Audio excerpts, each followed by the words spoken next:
No.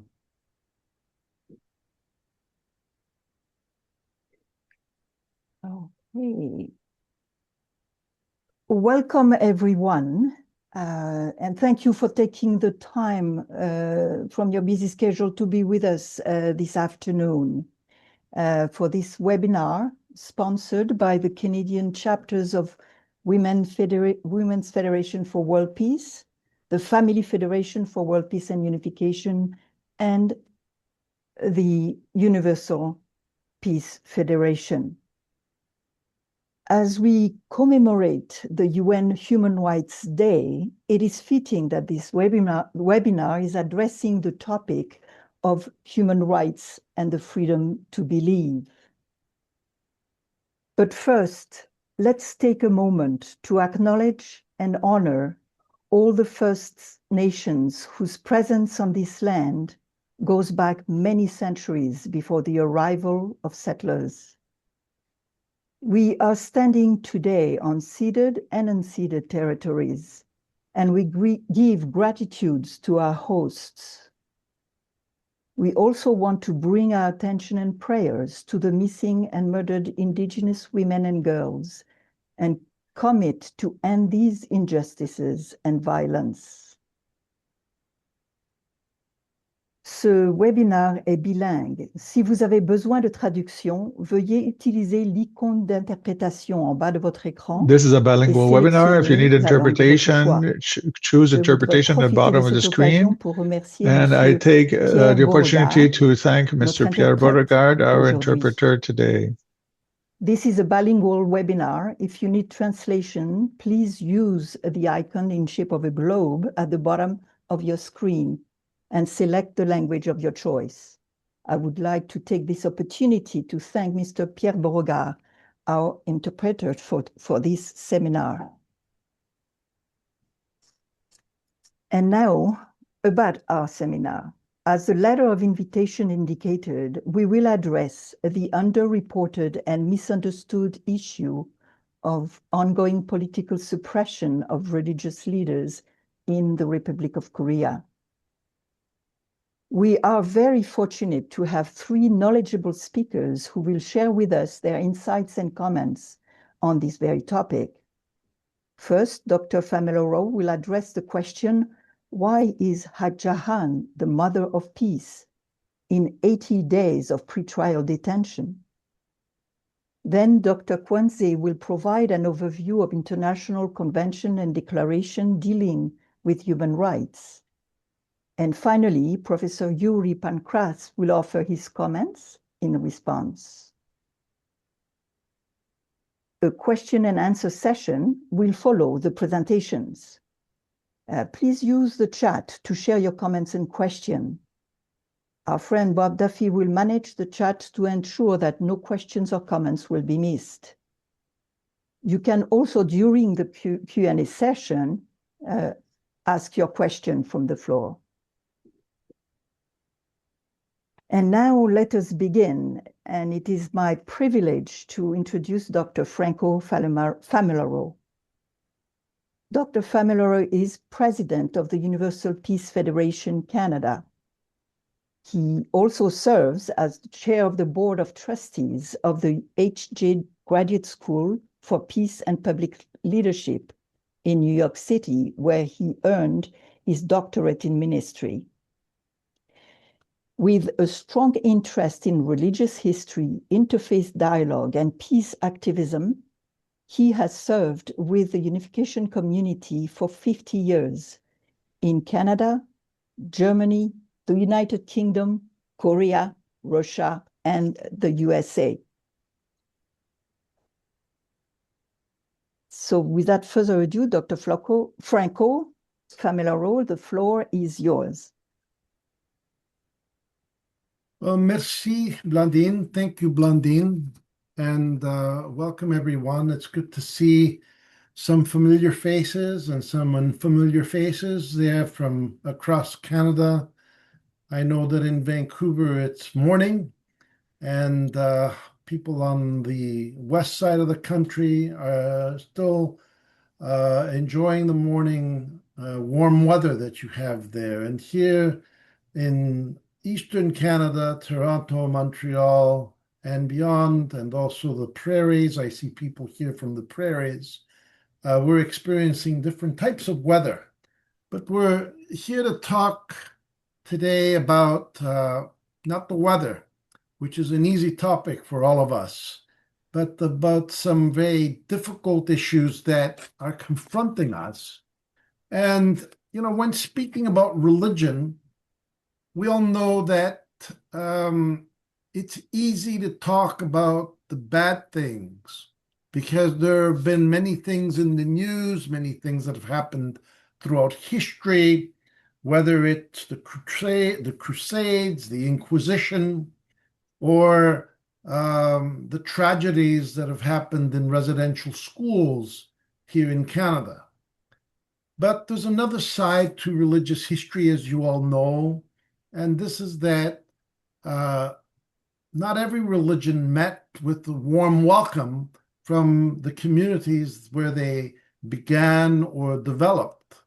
Take the case of Christianity, where there were many different persecutions throughout the Roman Empire.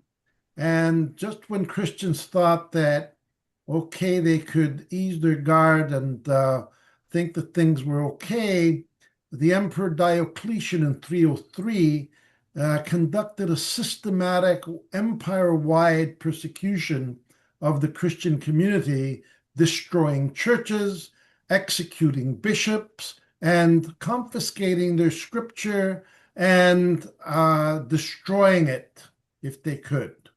And 10 years later, Christianity became a legal religion in the Roman Empire under the time of Constantine and the Edict of Milan.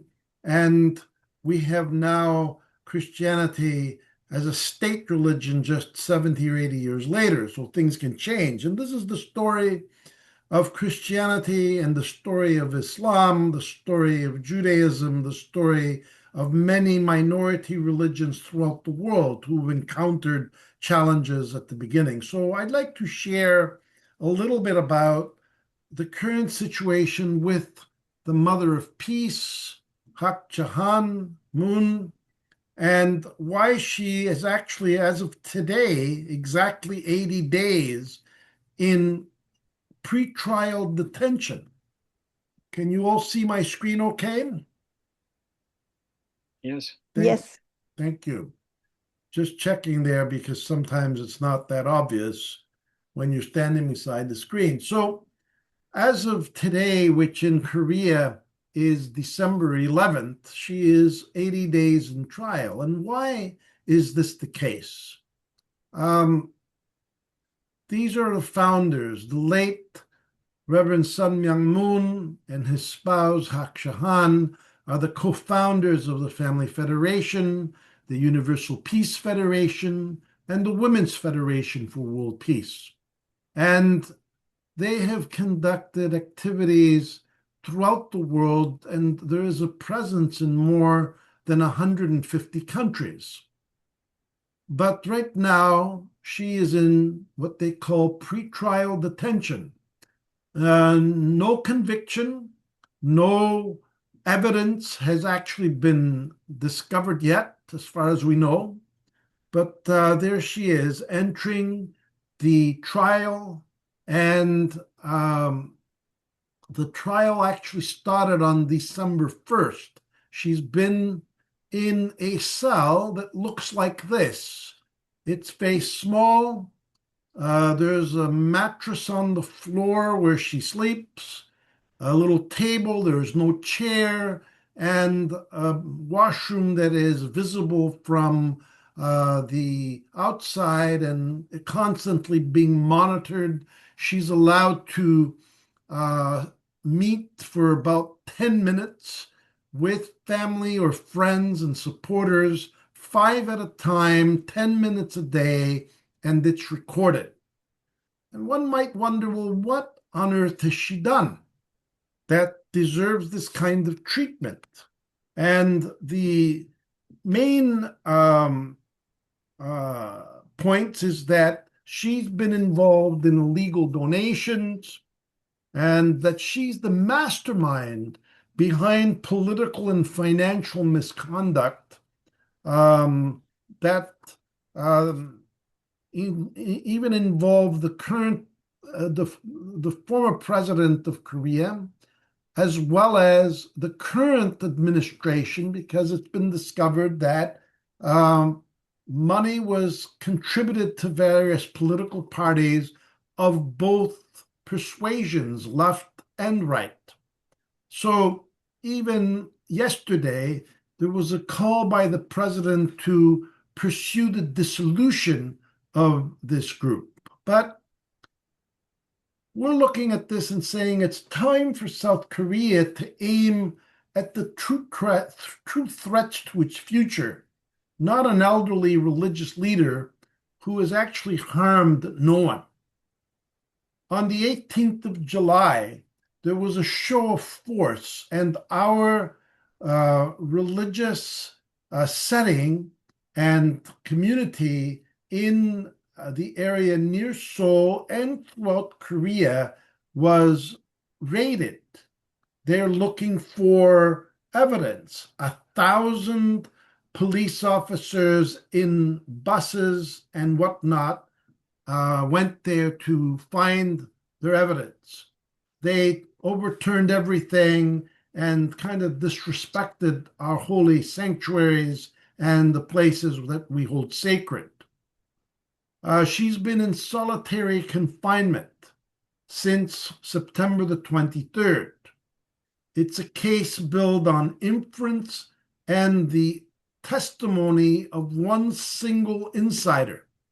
And we see this as selective prosecution because the smoking gun is not really there. A special prosecutor under its own shadow. The president said the quiet part out loud on December 2nd that he was looking toward the dissolution of groups that actually opposed his administration. And this case is not about one church, it's about everyone's freedom. And just today there was a gathering in the National Assembly of Korea. This just happened a few hours ago, where some 7 religious leaders from across Korea gathered to express their opposition to what the current administration is trying to do. And what we're saying in Korea and globally is that we must do something now together. So a government that can do this to one religious body can do it to any religious body. What happened on July 18th was not an isolated action. They did this to several other Christian churches in Korea. It was a demonstration of both the capacity and willingness of the government to go after not only minority groups, but some that were quite major. The other one that comes to mind is the Church of Pastor Saab, the Seguro Church, and he is the leader of a mega church, Pastor Son, in Busan, that has like some 3,000 members in Busan, and he has been in detention since September 8th. He's Presbyterian. It's an established church. The only thing is that he spoke out against some of the actions of the current government. And it reveals that the scope of authority the state is prepared to use when it believes its target will not be defended. So if the government can raid churches with overwhelming force, place elderly religious leaders like Hak Jahan Moon in solitary confinement without direct evidence, and enforce political funding laws selectively, then we have a problem. They can jail religious leaders for preaching their values, borrow from Japan's harshest tactics against religious organizations, and justify it all with warnings of religious war. This is the thing that they're saying, that if they don't stop these religious groups, there will be religious war in Korea. It's a very long stretch.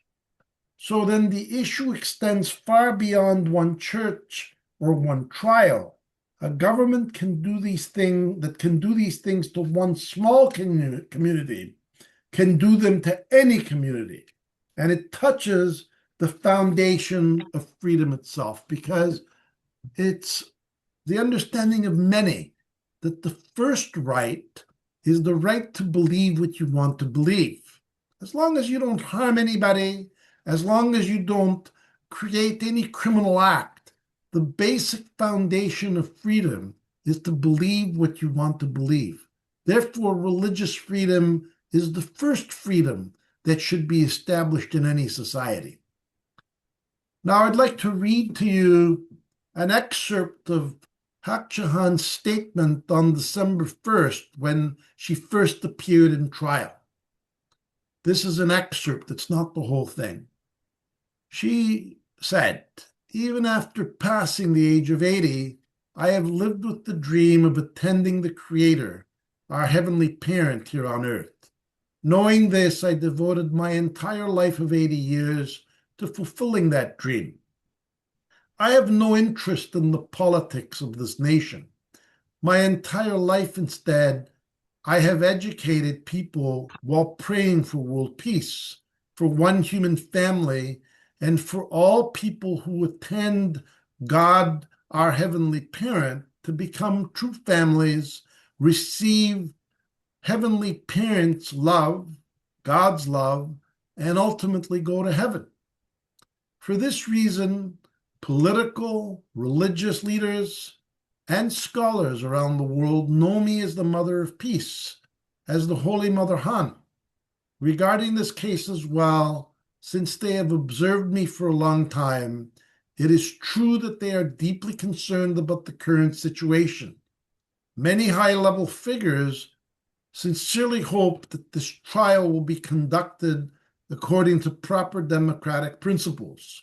And finally, I am not the kind of person that the special prosecutor describes. I have absolutely no fear before heaven. I love heaven."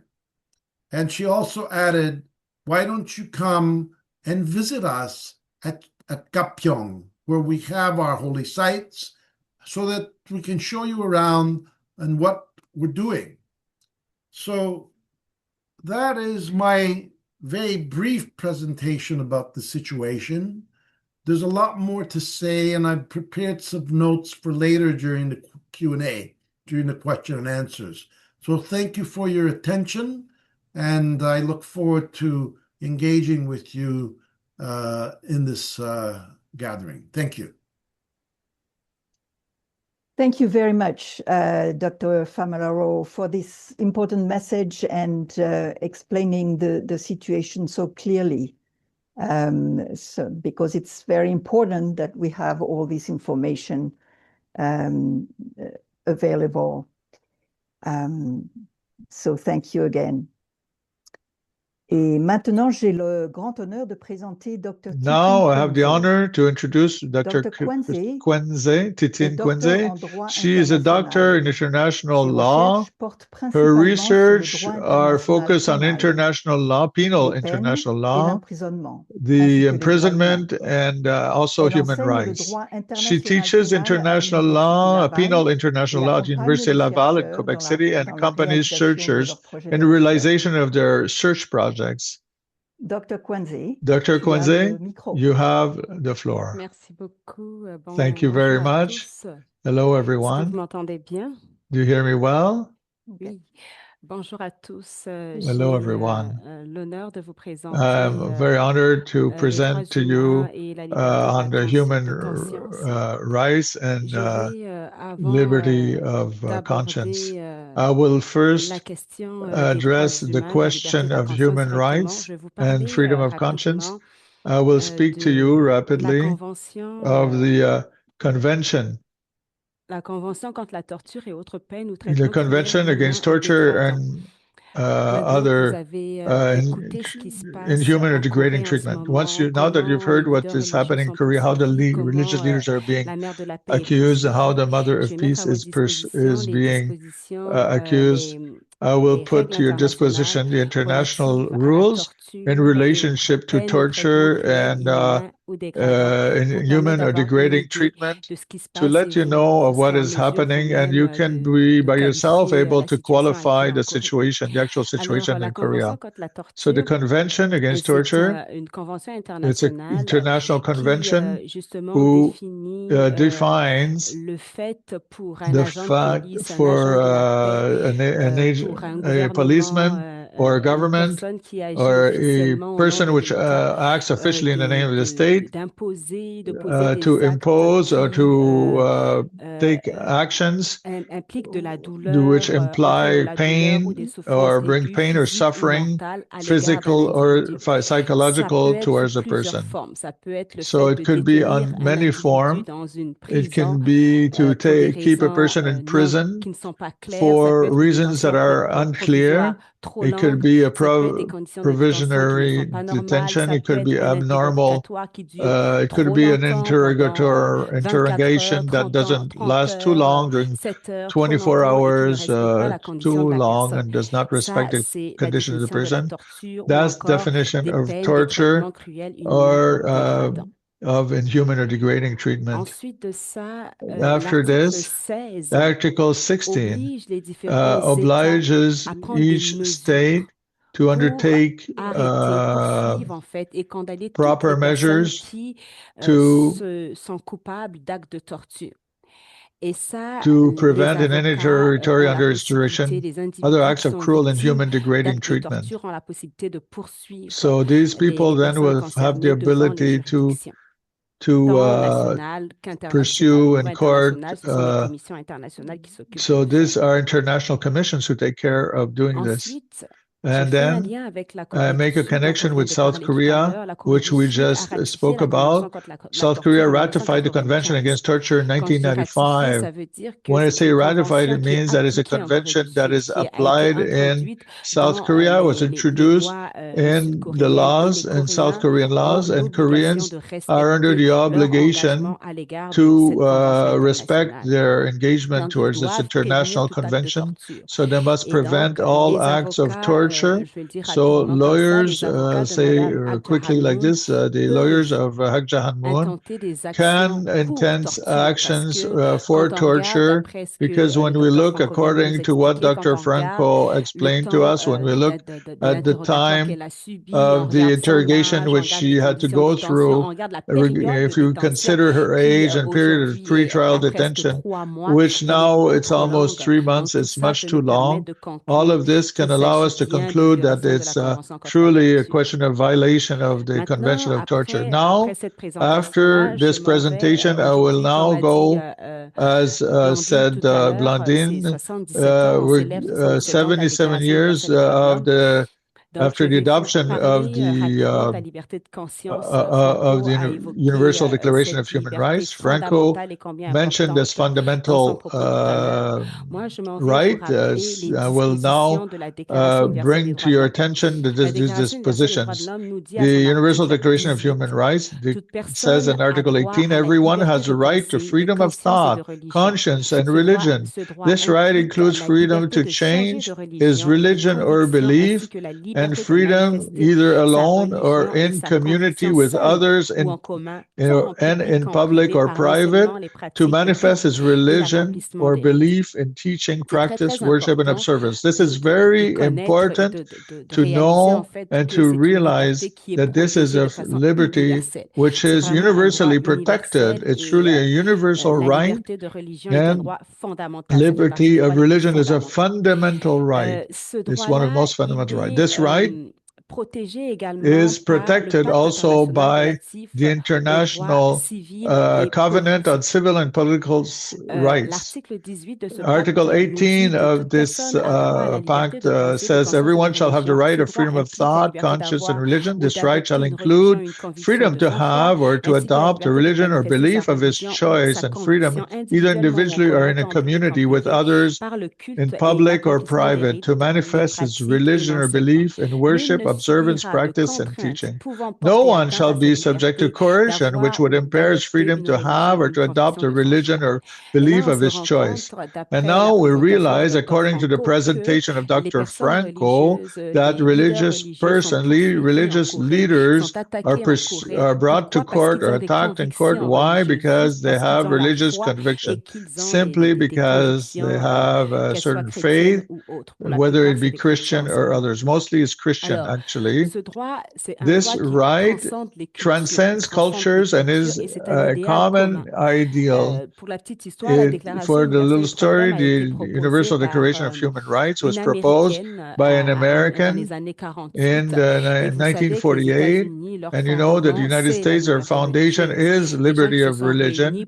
People who gathered to create the United States of America, or people who left Europe where they were running away from religious persecution. So this religious freedom is truly essential for human dignity and world peace. This text is a text that is legally binding. It means that violation of this fundamental right by a state allows victims to bring their case before national and international bodies. We're talking about violation of liberty of religion. So they can go to international bodies. They can bring their case towards these states. So the states are recognized guilty of violating the freedom of religion. So the international bodies are like the International Commission of Human Rights. And then we will talk about Korea, of course, because we're in Korea today. The South Korean Constitution guarantees freedom of religion, prohibits any discrimination based on belief. The state is officially neutral and does not impose any religion. South Korean society is marked by a great religious diversity. We find Buddhism, Christianity, Protestantism, and Catholicism, Confucianism, and new local religions. Christianity is particularly influential in public and political life. What is happening right now, as Dr. Franco explained, is really a situation which which I quote, there's a massive violation of human rights and also freedom of religion and human rights connected to the physical person because of torture, which we observe at this moment because religious persons are tortured. So what are the challenges and controversies which we meet today in Korea? Intolerance and discrimination. Some international reports indicate cases of marginalization of religious minorities or movements considered as sects. Today there are observers who observe the situation in Korea, who bring out report about what's happening in Korea. There is social pressure in some circles. People without religion or belonging to minorities may face implicit discrimination. And today, and more with what is happening, some decisions of the president, members of the Unification Church are in danger. They feel in danger. They can be because of these decisions currently going on. So these controversies erupted in 2025 over demonstration denouncing violations of religious freedom and a rise of intolerance. In 2025, the addition of the aid to the church in need reports and notes that although South Korea is not among the most repressive countries, tensions persist and require increased vigilance. So international organizations observe what's happening in Korea, and it's very it's a cause of great Alors, pour preoccupation. conclure, So as a conclusion, 77 ans après les 77 défis, years les défis restent later, entiers en Corée du Sud et à travers le monde, challenges parce qu'il n'y a remain pas in que la South Korea and Corée où worldwide, la because not liberté only religieuse Korea, est where freedom violée of et religion où is on threatened, rencontre and des actes de where torture we ou des see traitements acts of inhumains. C'est torture un petit or peu partout à travers inhuman le monde. treatment Et is aujourd'hui, everywhere alors qu'on across the world. célèbre And 77 today, ans as de la we Déclaration celebrate universelle des droits 77 de years l'homme, of the on doit tous International être Declaration of Human sensibilisés en Rights, fait we à cette must all be problématique et à aware cette of this question great combien problem importante. that is Mais so nous sommes important. tous ensemble des porteurs d'espoir, But we are all car nous bearers of avons hope cru et because we voulons continuer believed de and croire want aux to idéaux continue to portés par la believe in the Déclaration ideals universelle des droits embodied de by l'homme the Universal de Declaration of 1948. Human Rights Merci in beaucoup. 1948. Thank you. Thank you. Thank you. Et merci beaucoup, Dr. Kwenze, pour cette présentation. Thank you very et much, cet exposé Dr. très Kwenze, for this informatif. presentation, very informative Cela nous donne à presentation. réfléchir et So aussi it ça makes nous us to really think appelle à and agir. calls upon us to act. Encore un grand merci. Thank you again. And now, our final speaker. It is my pleasure to introduce Professor Yuri Pankrast. Professor Pankrast is teaching Introduction to Linguistic, Cognitive Science, Language, Culture and Society, Psychology of Languages at the Linguistics Department, Simon Fraser University in British Columbia. He's also, since September 2006, Professor and Director of the Program and Language Development Center at the Royal Canadian Institute of Technology and Communication. And in 2023, he accepted the position of Global Vice President of Sun Moon University in South Korea. Dr. Pankrast is the founding board member of University Prep Educational Society of British Columbia and a board member of the Foundation for the Children of Chernobyl. We can see how busy Professor Pankrast is, and it's so we are so grateful that you have accepted to take the time to be with us today. So, Professor Pankrast, the floor is yours. Thank you so much, and my best regards from beautiful Vancouver, although it's rainy just now. Okay. So before starting my presentation, I want to express solidarity. I think that what is happening with Dr. Han Moon is absolutely unprecedented, because not only because of her age, and not only because she is in pretrial detention, but because she never was and never is the threat to public, to investigation, and so on. That's why I almost guarantee that in any democratic country, maybe except South Korea, I don't know, in Europe or in North America, she would never be in pretrial detention at her age and in this particular case. I almost guarantee this. This is very strange and, very difficult to accept. And I hope that we are all not accepting it. And I was sure, by the way, but that on the 1st of December, she would be released from this pretrial detention. But I think never happened. And it's very strange. And we need unite all the forces in order to somehow change this strange decision of the South Korean court or whatever.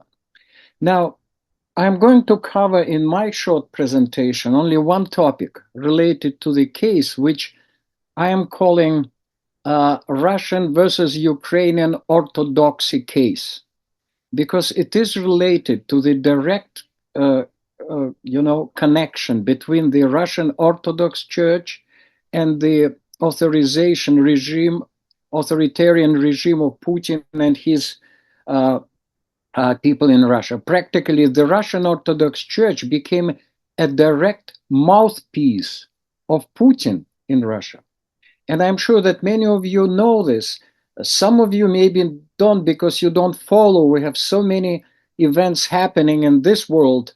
But I want to underline this, that there are many videos of Russian Orthodox Church leaders blessing the Russian troops, many of which consist of criminals, killers, rapists, released from prisons on the condition that they would join the troops in Ukraine.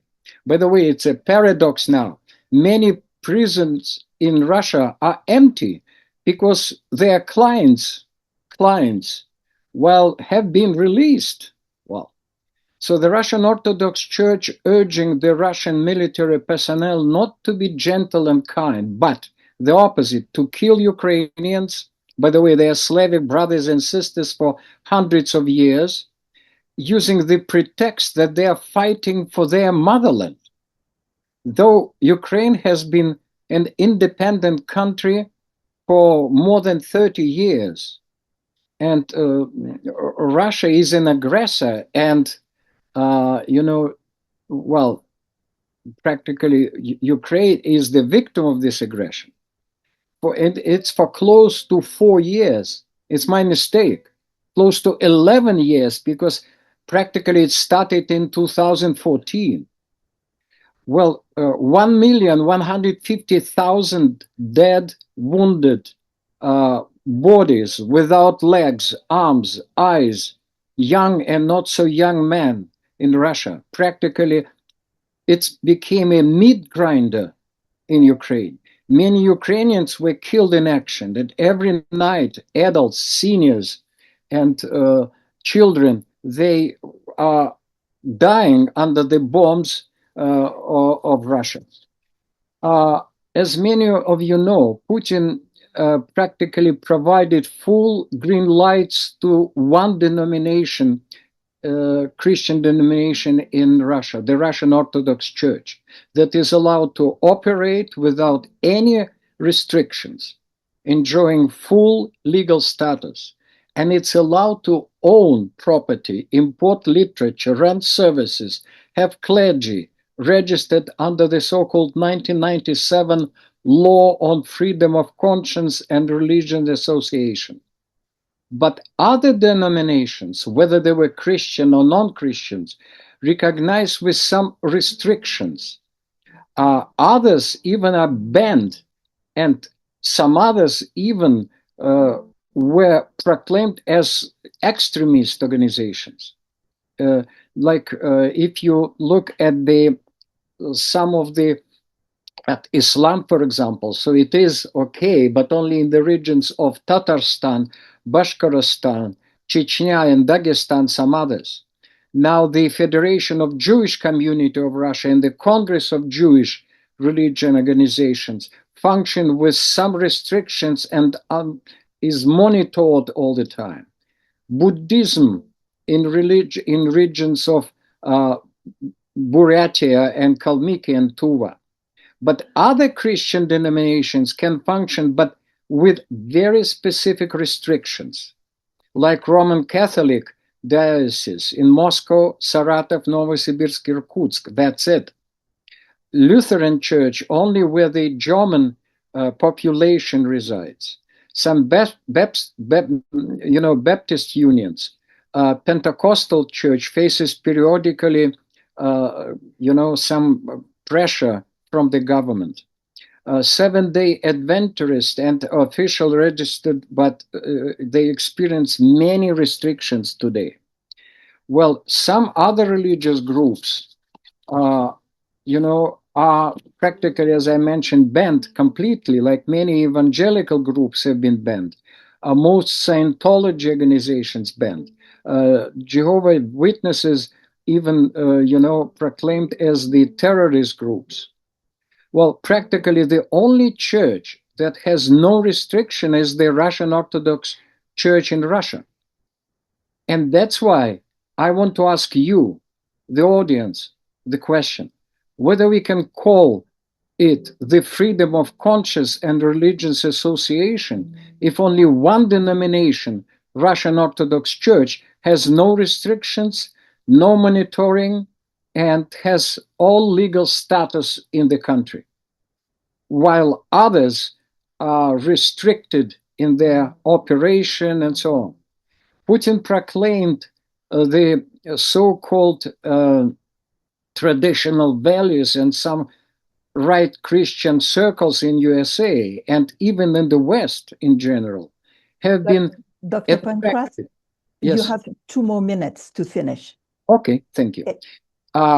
So they were attracted by its opposing the so-called Western liberalism, but these values proclaiming the importance of traditional family, but in reality are never followed in Russia.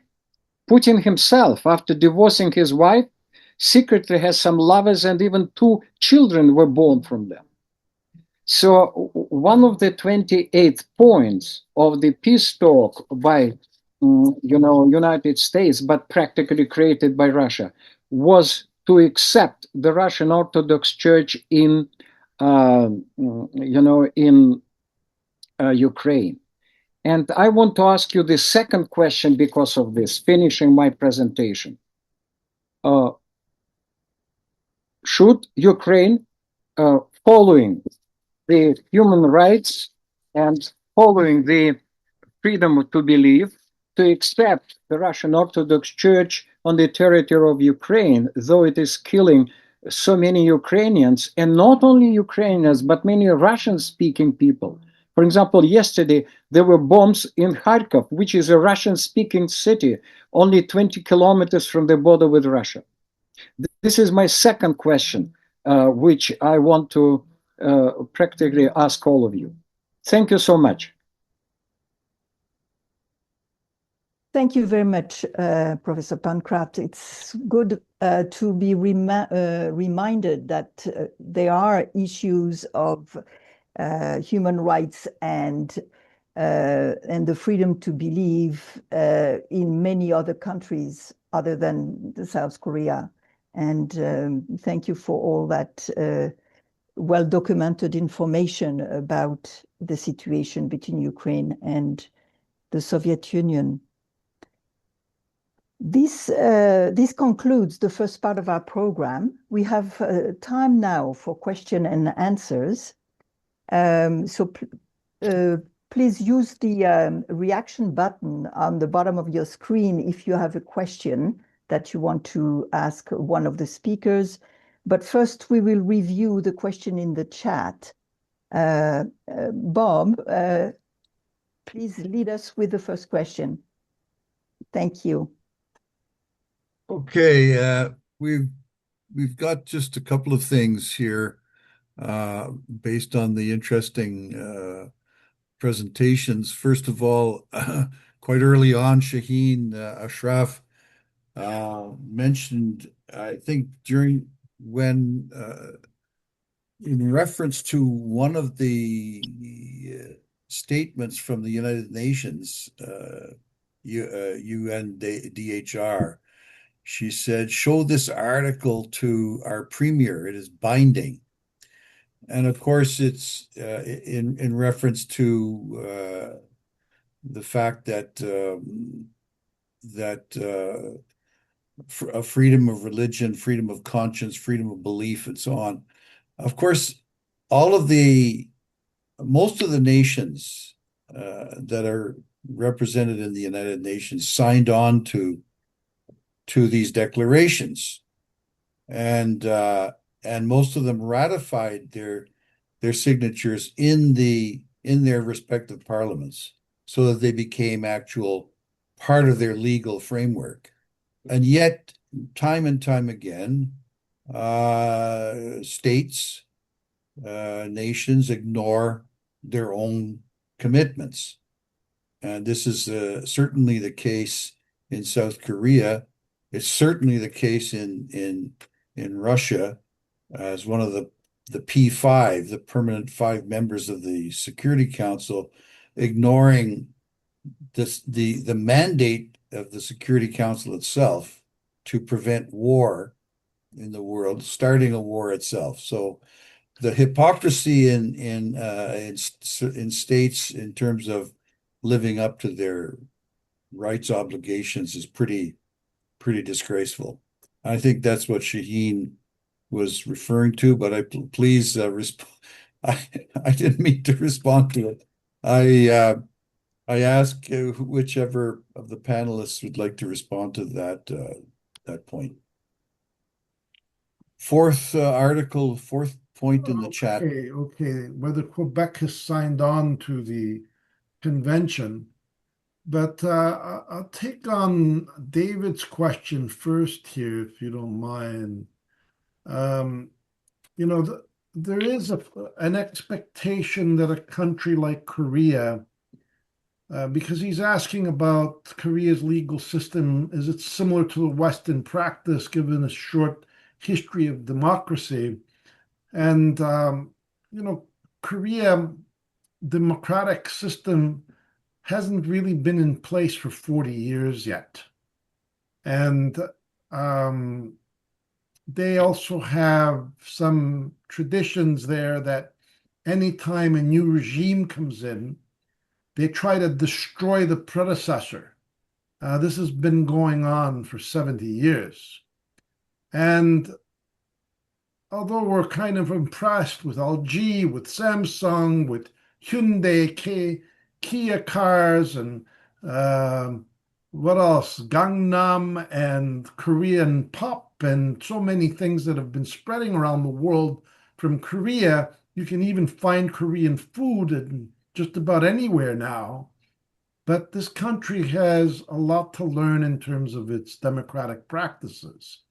It's not there yet because there are multiple views in Korea.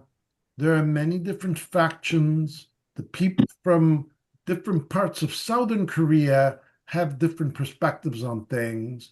It's going to take time for democratic principles. Now, we have made appeals about the situation of Mother Han, of the Mother of Peace. We have gone there, but the idea that she's a mastermind of a massive effort to influence the government and turn Korea into a theocracy is ridiculous. More so, she doesn't really have a political motivation. I mean, to think that a little group like ours wants to take over the country is ludicrous. And this is being portrayed in the media and other places, but oftentimes these organs don't really reflect reality. Korea is not a one religion state. 30% of the population is Christian, and they do hold a lot of sway. The rest of the population is either Buddhist or practices folk religion, or they have no religion at all, like many people in Canada and Europe and the United States. People don't identify with any religion. So, is there a criminal case? None. Why are they keeping her? Oh, they're afraid that she's going to leave the country. But they already have her passport. How is she going to do this? Get on a rowboat and sail to China? Or, I mean, it's not going to happen. And that she's going to destroy evidence? Well, she's practically blind because she has very serious issues with her eyes. In fact, during her detention, she had to come out for some form of surgery. So this is what we're facing here. Thank you. Thank you, Dr. Famularo. Now, I have a question from Cheryl Marseille, I think the name is. Its political motivations are being used to persecute community and religious leaders and political rivals. We're seeing dangerous prisoners being released back into the community by the U.S. president and individuals who is corrupt and seeks to stay in power. All these persecutions around the world are about greed and power grabs. They need to control people who have a moral conscience in order to stop any opposition to their agenda. Unfortunately, we may see this arise in many nations. That's a comment from Sherry, I should say. Anyone want to comment on the comment? maybe the comment, we can read them, but we have also two people, Alan and Earl Smith, who would like to ask a question from the floor. So Okay. Maybe we should focus on the question themselves. Great. Who's has, okay, so we have, let me change my view here. I'm looking at the panel, which is not very productive. I'm going to look at the, so Earl, would you like to ask a question? Well, I think Alan had his hand up earlier, but Well, Alan was first. Well, shall we Yeah. start with Alan then? why not? Okay, Can you hear Alan. me? Can you hear me, Bob? Yes. Everybody. When you go to Vancouver and you go up Boundary Road, you see on your right a park. And in that park is a statue to Korean veterans, Canadian Korean veterans, to over 600 lives that were sacrificed to save Korea from communist in the Korean War. And it's kind of reminds me the price that has been paid already for freedom in Korea. And I think that point should be pressed. Secondly, my second part of my question is, we had quoted the Human Rights Declaration, but what mechanisms exist to actually enforce it? I mean, we may say, okay, you've done this, we're going to drag your sorry self to court, but is that taking place, or is it just a kind of nice statement to make? Could somebody comment, maybe a professor who told us about this particular human rights, and I've heard it before. Merci beaucoup. Merci Pierre. Thank you very much, Pierre, for translation. Effectively, there was a procedure. The procedure, we can have the impression that it's a bit complex, but it's possible to go to the International Commission of Human Rights. This commission receives communications of individuals, of groups, of organizations, and they can send a letter during which they explain the situation of violation, massive violations that have happened, and the commission will be able to work on this. So, however, from the point of view of procedure, the pure procedure, the international right of human rights explains to us that we must, first, the individual must have gone through all of the internal possible procedures when he's victim of certain violation of human rights, whether it be torture or any other types of violation. You must first go through the jurisdiction of his state. So to the level of his state, he must go through every possible recourse. So he goes to the first instance tribunal. It doesn't work. He goes in appeal. It doesn't work. He goes to the court. So in Korea, I went through the procedure, the international procedure, and the procedure in Korea, I'm sorry, and is the highest court of Seoul, which could hear this situation of violation. And if they not win on that level, then they can go to the International Commission of Human Rights. However, it's possible to go directly through the commission if we can prove that the level of this Korean state, it is almost impossible to go to the highest court. If we are able to prove the lack of will in the state to answer to the problem of violation of human rights, we can go directly to the International Commission. We can also do a plaidoyer. I'm not sure how to translate in English. We prepare a text and we explain all of the violations that have been addressed. But the other important things that I would like to say is that we cannot whip the state. All that the commission can do, we cannot punish the state, I guess, to force the state, the Korean state, to act, but not more than that. It will say you should do this, you should stop this, but it wouldn't go beyond these words. To go towards more severe measures, you have to go to the Conseil de sécurité des Nations Unies. the International Council. I'm sorry. Ok, merci. You know Merci what I'm beaucoup, talking. Dr. Kwenze, pour ces réponses. Thank you, Dr. Bob, Kwenze, for these we answers. can go to the next question. So then, Earl, Am I? Yeah, that would I be may add good. something I'm here. sorry, I didn't understand Sorry, the Earl, French you part. go ahead. But I'm on the same track. I was wondering, has any complaint been filed to any of the international courts at this point with respect to the treatment, the whole persecution that's going on down there? And then my other thought, as we were just listening here, was I was wondering if there's not a in the federal government a small usually sometimes some of the members of parliament are part of a task, not a task force, but that overlook various legal or work on like international complaints and human rights violations. So I don't know if we have anybody like that in Canada, but I think it would be well worth pursuing to find out if there is some Canadians that could be brought to bear or something from our government. But I think it would have to be federal. That's just my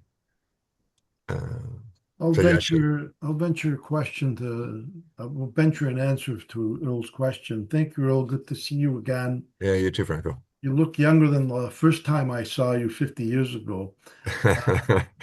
Yeah, you're doing pretty good yourself. I would say that usually we're referred to the international offices and specifically the UN office in Geneva, which is focused on human rights. And we have made those approaches. The UN rapporteurs actually sent something. The issue is that we're also contending with the cultural reality in Korea. Yeah. In Korea, there is almost, they don't want to embarrass their own country. And so they hesitate to be exposed in this kind of situation. And what we experienced with Japan prior to this situation in Korea is that the Japanese government ignored the United Nations request. They requested to go there and to check things out and make a report, and they've ignored them consistently for the last 2.5 years. Yeah. So with Korea, it's the same kind of situation. We're dealing with two things. Our legal team internationally has already done what it had to do with the UN office in Geneva. The issue is the lawyers in Korea, some of them who were former prosecutors, hesitate. Former prosecutors for the current government, by the way. The legal team is composed of people like this. They hesitate to disturb the atmosphere. But in the last few days, it's become even more critical because they're talking now about dissolving organizations that they don't agree with. And this is causing quite a stir in Korea. One of my friends just this morning told me everywhere that he goes, in every coffee shop, in every subway, in every restaurant, that's all people are talking about is the situation that we're facing. And that the government and the president himself has been talking about shutting down groups that he doesn't like. Wow. This is far away from the democratic institutions and forms of government that we'd like to see. And I know that this is not just in Korea. It's not just in communist China. We're experiencing similar things in Canada. I hate to say it, but currently there's something called Bill number 9 in Quebec, not to be confused with Bill number 9 in the federal government, where the federal government's issue is about hate speech. Right. But here it's about religion in general. And so one of the things they came up with is that, well, yes, you can wish people a Merry Christmas because it's part of Quebec culture and tradition. But don't think about Jesus when you're wishing someone a Merry Christmas. You should think about the elves, about Santa Claus, about jingle bells, but nothing religious. So they gotten to the point where they even want to control what we think. And we're in dangerous territory now. Institutions are it's being recommended, and there's a lot of opposition to it, that in public spaces, in daycares run by the government, they don't want to allow special diets for people who have religious convictions, like halal or kosher, etc. Right. So we're going into extremely dangerous territory everywhere. And I think as people of faith, regardless of our background, I see people here who are Christian, who are Muslim, who are Hindu, who are Buddhist, who are Baha'i, who are of whichever background. We may disagree about our religious doctrines and our beliefs and our traditions and our rituals, but one thing we should all bind together on is that religious freedom is for everybody, and we can and should be respectful of each other. Well, I agree, and I hope, I pray that somehow you get justice in this situation. Thank you, Franco. Thank you. Yeah, thank you. Our time is coming to a close. Maybe we can have one last question, and then after that we will close our session. Thank you so much for all the interest and the comments. This is a very, very important discussion. So Bob, could you, I don't know, Alan, do you still have a question? I just want to shout out to Hannah Reitman. Her brother is experiencing very difficult times because of persecution of Christians.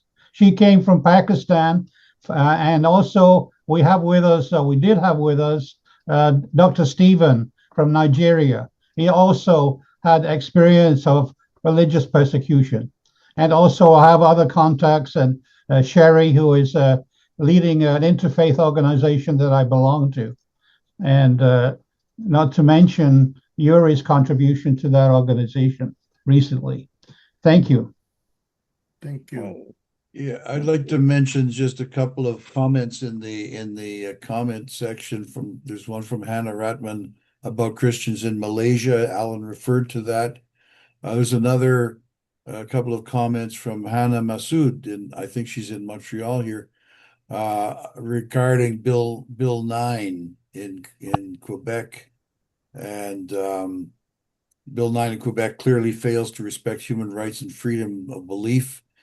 It effectively forces Muslim women to remove their hijab if they want to work, which is unacceptable to Muslims. It's shocking that something like this could be considered in a country like Canada. So and then Robert Tyre mentions that history has shown that during times of providential change, difficult situations happen. Susan Kerr asks, what would you like us to do? I don't know if we have an answer to that, but if someone wants to suggest an action plan, just go ahead. Well, at this point is to be informed about the situation, and also we will, you see, we've been watching the situation and trying to think of what we can do. And we've asked many of our friends globally to write to the current leadership in Korea. We've had that happen, but there's different ideas, petitions and whatnot, but we're waiting for this trial to go forward. And now it's in its second week. They have one session a week, by the way. And I wish I had a ready and clear answer for you, but I don't, but we will come back to you. Okay, on this note, I think we will close our webinar. Thank you again for all of you for taking the time to come and for your question, your interest, your comments. And we certainly, this is just the beginning of our journey. Please stay in touch with us, and we'll keep you informed of all the development and what else we can do. Thank you for that question. Thank you again, and have a wonderful afternoon and and happy holiday season to all of you. Merci. Thank you. Okay. Thank you. Bonne journée. Goodbye. Bonne journée. Bye-bye. Bonne journée. Bye-bye. Thank you. Thank you. Right.